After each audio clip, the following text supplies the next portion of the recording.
Chapter 4. Deer Season.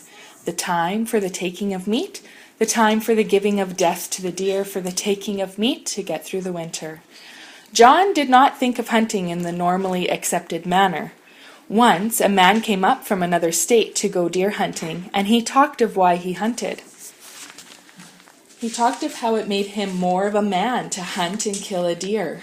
He talked of all the skill it took to kill a deer, all the knowledge it took to kill a deer. John's grandfather would not allow the man to hunt on his land because he made deer hunting more than it should be. "We take meat," he told John, watching the man drive away. "That's all we do. We take meat with a gun. It doesn't make you a man. It doesn't make you anything to kill. We make meat, that's all."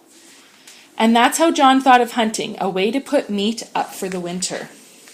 After 4 years, the edge was largely gone from hunting, but there was still a nudge of excitement the night before season, a small thrum in the back of John's mind as he took down the rifle and began to clean it, to make sure the sights were set correctly. He worked at the kitchen table with a small screwdriver and took the rifle apart completely and used an old toothbrush to clean each part and screw. His grandfather carved and drank tea and nodded approval now and then, though it wasn't required. "If you work that swamp down to the north, early in the morning you should come on some nice bucks. Get a buck first for the tallow. You can take a doe later for good meat." John nodded. "I thought about the swamp, but it might be a little rough going with the new snow." It was snowing outside as they talked, large flakes with almost no weight. They would make a light powder, ideal for tracking. With new snow in the morning, any track John saw would be fresh. "I wish you were coming with me."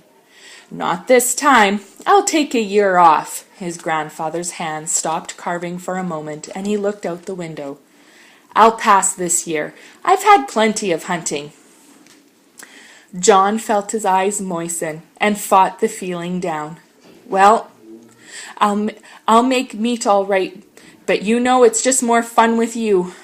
For a time neither of them said anything, and his grandmother turned from the stove where she was kneading bread on top of the water reservoir. She said nothing but looked at the table, at them, then looked back, and John saw she was crying. "Damn it. That's enough of that now. There's been enough of that damn caterwauling and carrying on around here." John was startled.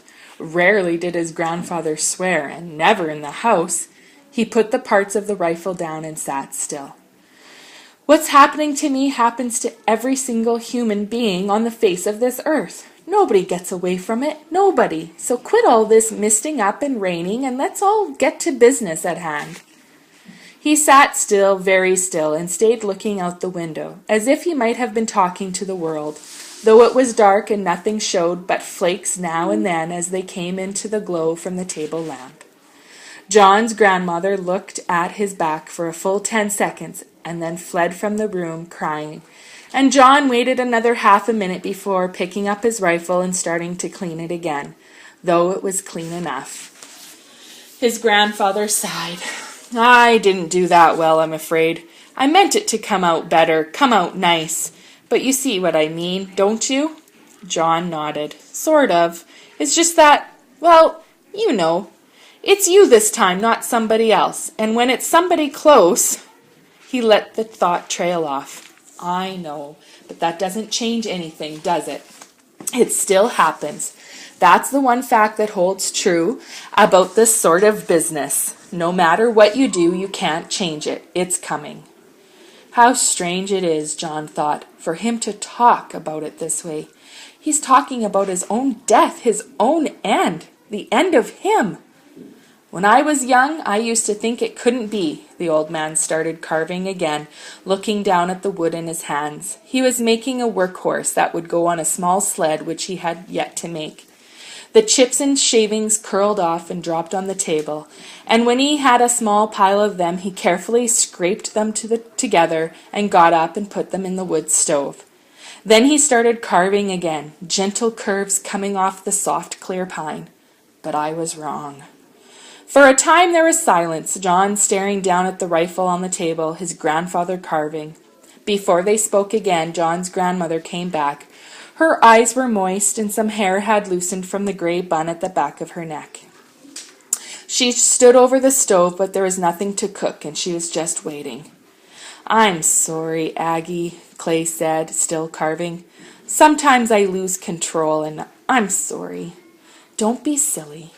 And John thought that just then, that second, things were back to normal. He was carving, and she was at the stove, and there was that making business sound in her voice, as if they had been fooling around and joking the way they sometimes did, and she wanted them to stop.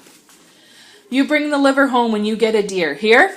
His grandfather looked up from the wood. "I've been thinking of fresh liver for a long time. You bring it home." "I will." For the last 2 years there had been rumors circulating that deer livers were not good because they had some kind of tiny worms, and they had left the livers in the woods when they gutted the deer out. "I promise." "Good. You take a fresh liver and fry it up with some fresh onions and some good greasy potatoes, and you got a meal." "Grease isn't good enough for you." Agatha turned from the sink, where she was pumping water to refill the reservoir on the stove. "Too much grease is bad." The old man smiled. "Well, yes, I suppose it is, but I'm not too sure it matters anymore. I think if I want to get a little greasy with my food, it should be all right." Just the same. "I'll get the liver," John cut in. "Don't worry. The liver and the heart, if I get a deer." "You'll get one. You've got the touch of it.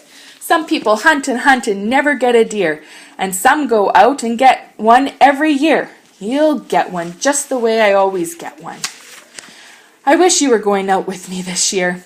It came without John calling for it, just slipped loose and was gone, and he saw the corners of the old man's eyes tighten, and he hated himself then, hated himself for the stupidity of what he had said, hated himself for causing hurt. "I'll stay back and do the chores," his grandfather said, looking down. "This is your year to go alone. This is your year, not mine." John clamped his teeth together and went back to cleaning the rifle, as outside the new flakes came down, roiling in the slight puffs of wind, taking life briefly as they slid past the window and hit the yellow glow from the lamp.